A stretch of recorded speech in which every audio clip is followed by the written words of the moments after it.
উত্তৰ পূৰ্বাঞ্চল নেমচুৰ কামৰূপ জিলা সমিতি আৰু তুলসীবাৰী আঞ্চলিক সমিতি গঠন আজি উত্তৰ পূৰ্বাঞ্চলৰ নেমচু কামৰূপ জিলা সমিতি আৰু তুলসীবাৰী আঞ্চলিক সমিতি গঠন কৰা হয় বাবুমণি চৌধুৰী সভাপতি আৰু জেহিৰুল ইছলামক সম্পাদক হিচাপে লৈ কামৰূপ জিলা সমিতি আৰু ফৰিদ আলী সভাপতি আৰু আফতাৰ হুছেইনক সম্পাদক হিচাপে লৈ তুলসীবাৰী আঞ্চলিক সমিতি গঠন হয় উত্তৰ পূৰ্বাঞ্চলৰ নেমচুৰ কেন্দ্ৰীয় সমিতিৰ এক্সিকিউটিভ মেম্বাৰ আব্দুল জলিল আৰু সুৰজ আলীৰ উপস্থিত উক্ত সমিতিৰ গঠন কৰা হয় বুলি সুৰজ আলীয়ে জানিবলৈ দিয়ে আমি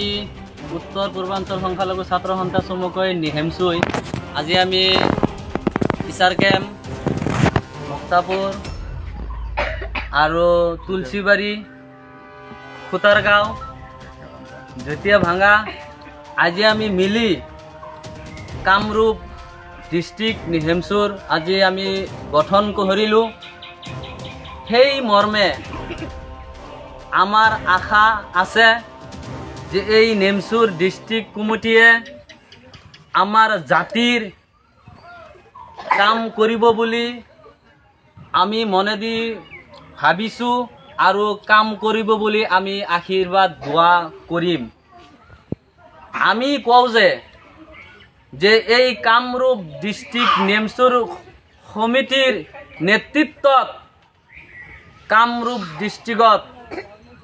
মদ ভাং ড্ৰাগছ জুৱা ইত্যাদি সম্পূৰ্ণ নাইকা কৰিব বুলি আমাৰ আশা আছে আৰু আমাৰ সংখ্যালঘু মুছলমানৰ ওপৰত যি চৰকাৰে হওক আমাৰ ওপৰত অত্যাচাৰ কৰে মছজিদ মাদ্ৰাছা লৈ কানে ৰাজনীতি কৰে আমি এই নেমচুৱে আমি সদায় প্ৰতিবাদ কৰি যাম আমাৰ জাতিৰ লাগি আমাৰ ধৰ্মৰ লাগি আমি মাত মাতি যাম না নাই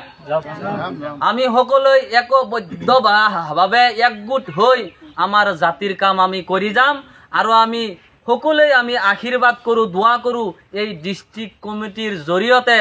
যাতে তামুলপুৰ ডিস্ট্ৰিক্টত অঞ্চলে গাঁৱে ভূঞে মদাৰু জুৱাৰু ভাং ড্ৰাগছ সম্পূৰ্ণ যাতে নাইকা হৈ যায় বাল্য বিবাহ সম্পূৰ্ণ যাতে নাইকা হৈ যায় আমি আশা কৰোঁ নেমচুৱে এইবিলাক কাম কৰি আছোঁ আৰু আমাৰ এই ডিস্ট্ৰিক্ট কমিটিয়ে এইবিলাক কাম কৰিব বুলি আমাৰ আশা আছে আমি দোৱা কৰোঁ বদৰুল ইছলাম নেমচু